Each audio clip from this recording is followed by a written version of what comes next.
The failure rate for independent inventors who attempt to license is said to be 98%. That means that less than 2% of you will ever make more than you spend getting across the finish line. You may think, well, then I better hurry up and figure out how to license better so that I don't end up in that 98% crowd. But what if I could show you methods for dramatically improving that 2% success rate and help you earn the most possible passive income at the same time? Hi, Lisa, Lloyd here with more tips, tricks, and strategies to help you optimize and accelerate your invention licensing business success. If you like this video, please hit the subscribe button and let YouTube know that you like this. It's a free way to support me doing this. And if you hit that notification bell, you'll be the first to know whenever I post a new video each and every week. A recent survey showed that 54% of all inventors think that their invention will make over $5 million, with another 24% expecting at least $1 million. So 78% of inventors expect to make really big bucks, but only about 5% of patents are successfully commercialized. And that statistic includes large companies, and fewer than 1% generate seven figures for the patent holder. So 5 or 6 figures is more realistic. And when you consider all of that and decide to treat this like a business, assessing the risk, it just makes sense why you would actually maybe invent fewer products and not more products. But that's okay, because if you invent 1 or even 2 5-figure income products, you will be making 2 to 3 times the median income in the United States. But how do you do that? Well, in my 30 years of experience, it's not by running with every idea that you have. In fact, getting a patent pending and a sell sheet and contacting as many companies as you can is not the best way to increase your odds for success. In my opinion, the best way to do this is by learning how to properly qualify big enough ideas, and then even more importantly, inventing the best possible solution for it. So, on the one hand, you could spend a lot less time on the front end, saving on the invention side, and instead double down on the back end, calling on maybe 30, 50, or even 100 companies to try and get licensed. And you may be successful treating it like a numbers game. I'm sure at the end of the day, I can sell the most ridiculous product to at least one person, but that's not going to be profitable to me at all. On the other hand, imagine a world where you know what companies need and want and how to invent with them in mind.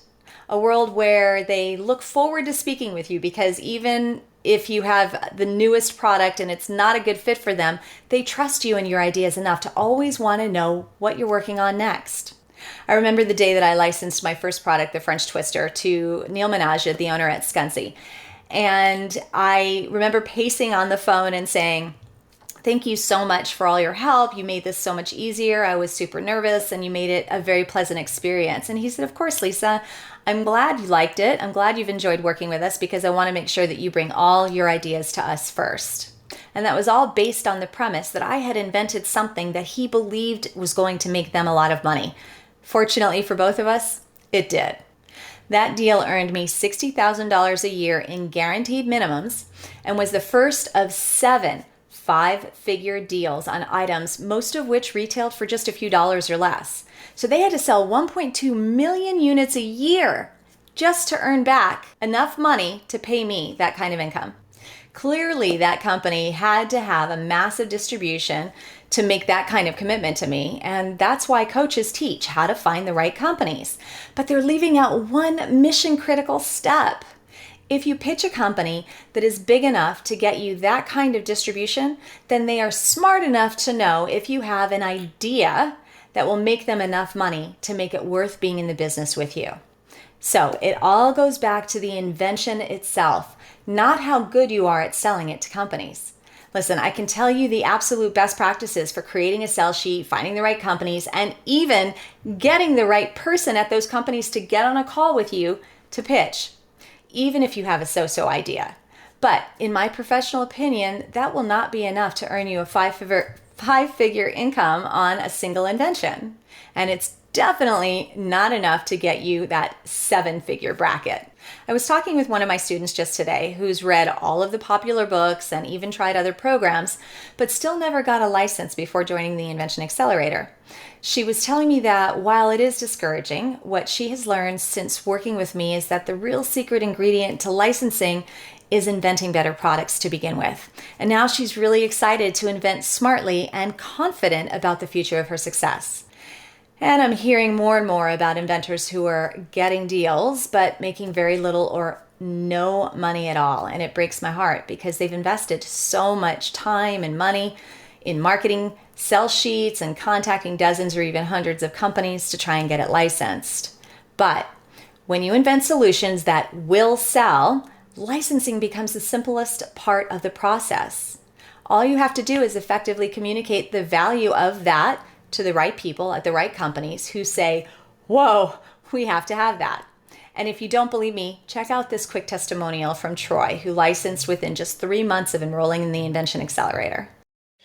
Hi, my name is Troy. I raised some money and manufactured my first product and brought it to market, and sales were up and then went down. But when I got the course, it was very detailed, went down right through it, lots of resources, and I think in less than 2 weeks, that very first product that I thought was completely dead, she went to a trade show and showed my sell sheet around, and a couple weeks later, I was inking a licensing deal. I thought that was completely dead.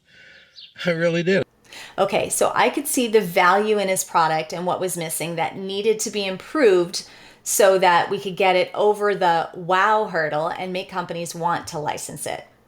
I made one simple recommendation to a minor change and reworded the marketing message to demonstrate the overt and dramatic difference, and he was licensed within just 2 weeks of me learning about that product. So you can invest in learning how to license and make little, or hopefully at least a little, playing the numbers game by inventing products with little value, or you can learn how to invent solutions that will sell like gangbusters at the stores and the steps that you need to take to present that solution to the companies. If that makes sense to you, book a free strategy call to learn how you can level up your licensing skills, but even more importantly, how you can level up your invention skills to create a profitable invention licensing business. If you like what you learned today, please don't forget to subscribe and share this video with your friends. Dare to dream and imagine what's possible when powered by innovation.